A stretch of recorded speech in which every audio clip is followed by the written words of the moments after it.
Patuloy na isinusulong ng Department of Health ang absolute ban ng paputok sa bansa. Habang wala pa ang utos na yan, kanya-kanyan talaga ang mga lokal na pamahalaan kung saan lang pwedeng magpaputok o yung tinatawag na designated community firecrackers o fireworks display zone. May unang balita, si JP Soriano.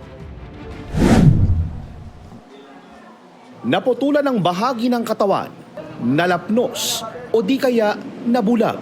Pero ang mas malala, umaabot sa kamatayan. Noong salubong 2024 halimbawa, 2 ang namatay matapos sumabog ang isang imbaka ng paputok matapos magsindi ng sigarilyo ang isang lalaki habang nakikipag-inuman.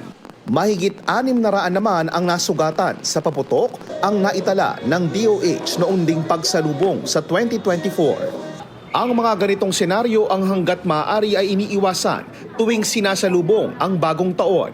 Kaya naman sa Vasra, Quezon City, Huwag po tayong magpapaputok sa mga iskinita.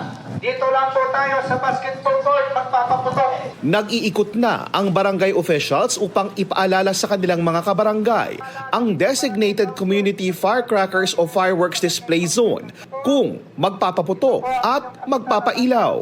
Bawal din po magpaputok sa mga bahay-bahay, lalo na sa may mga terrace. December noong nakaraang taon, nagpasa ng ordinansa ang Quezon City na bawal magpaputok sa mga pampublikong lugar kahit pa sa labas o tapat ng bahay. Sa Barangay Vasra sa mini park na ito pwedeng magpaputok. Bago aprubahan ng DPOS ang isang designated area, kailangang nag-comply sa safety requirements sa fire code. Kagaya ng pagkakaroon ng maluwag na espasyo at walang katabing mga estrukturang fire hazard. Mga legal o yung pinahihintulutang paputok o pailaw lang din ang pwedeng sindihan sa December 31. Suportado raw yan ni Ian na tradisyon na raw ang magpaputok tuwing sasalubungin ang bagong taon.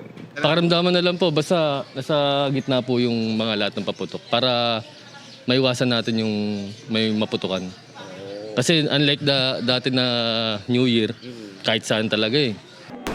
Pero kailangan pa rin ng iba yung pag-iingat. Hindi kasi maiiwasan ang mga aksidente.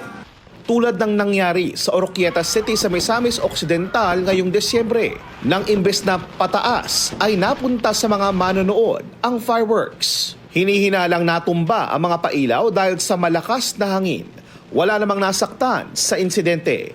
Ang Health Department naman patuloy na isinusulong ang absolute ban sa paputok. Pero hanggat walang batas, ukol dito. Dapat yung mahigpit tayo dun sa community enforcement na wag na lang ho tayo mag-sindi sa bahay. Doon na lang talaga sa mga designated areas.